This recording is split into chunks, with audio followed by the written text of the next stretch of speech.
Hi there, I'm Ray at 8base, and in this video, I'm going to teach you how to manage authorization roles in 8base. By the end of this video, you'll know how to create a new authorization role and set specific permissions for that role to ensure your data is only accessible to users the way you want it. Let's get started. So in this video, we're back in our web application for the 8base Footy League, and we're going to be creating a role specifically for team managers to allow them to manage their teams and only their teams. So to access our roles, we need to come over to the App Services option on the menu, and we can see that we have roles here up at the top. We're going to create a new role, and we're going to call it Team Manager. And this role is a role for managers of the footy teams. Click on add role and we can jump right into this role. Now right off the bat, you can see we have some options set here, and we want to go ahead and set our base options. So for a manager, we don't want them to be able to create any games, any seasons, or any teams. We're going to want them to be able to see all games because anybody in our system can see games. We can allow them to see all roles. That way they'll know who's players, who's managers, who's administrators. They can see all seasons and they can see all teams. And we can even let them see all users because we want them to see all of the players and all of the managers inside of the application. Now let's go over to the more important update. You can see here we have, for files, we have the ability for them to update users' records. And what's users' records? Well, if we come here and we click on custom filter, it'll show us what users' records is.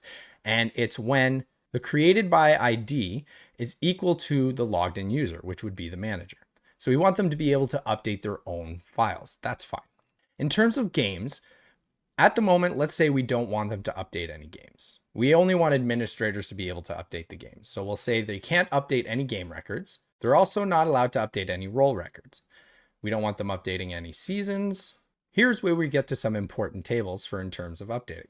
We want them to be able to update teams because they're a team manager, but we only want them to update the team where they are classified as a manager. So here we can go under records and we can create a custom filter. And then for this custom filter, we can use the autocomplete to say that when the team's manager has an ID that's equal to the __ logged in user ID, and __ logged in user ID is a keyword in 8base that basically just means the ID of the user that's logged in. So with this custom filter, we're saying that when the manager of the team has an ID that's equal to the logged in user, that user is going to be able to update that team record. Now, when it comes to users, we kind of want the same thing. We want them to be able to update themselves, but we also want them to be able to update the players that are a part of their team. So what we can do is create another custom filter, and here we're actually going to be able to use some conditional operators. So if we start editing our custom filter, we can say or, which is an array, and then we create a new object, and we can copy and paste this filter, basically saying that if the ID of the user is equal to the logged in user's ID, they'll be able to update that user. But we also want them to be able to update players on their teams. So we can add a new object here, and we can say when the player is part of a team, so is on a team. Now remember, team is a many relationship here.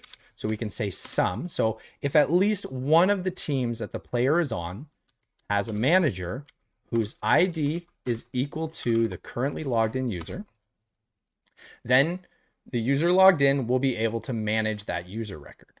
So if at least one of the teams that the user record is on has a manager whose ID is equal to the logged in user, then that logged in user will be able to edit that user record.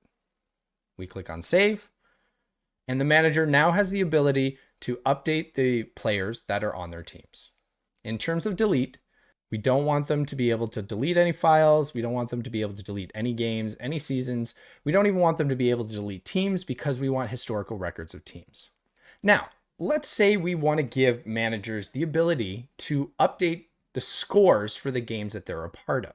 There's two settings that we want to do here. First of all, we want to be able to give them access to games. However, we only want them to be able to access games that their team is a part of.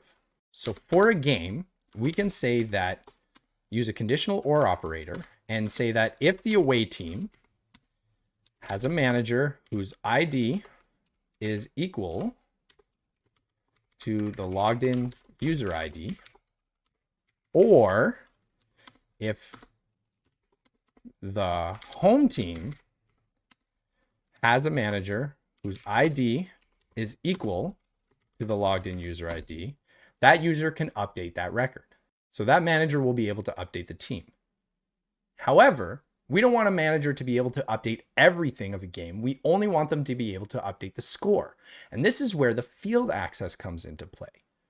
With our field access control, we can specify a custom access and say they are only allowed to update for the home and away score. So we can say they're not able to update the created at. We're going to leave the updated at because when they update the record, we want the system to also update the updated at. But we don't want them to be able to change the time of the game, and we don't want them to be able to change the status of the game. So by updating custom access for the fields, we've provided granular data control for the team managers. So there you have it.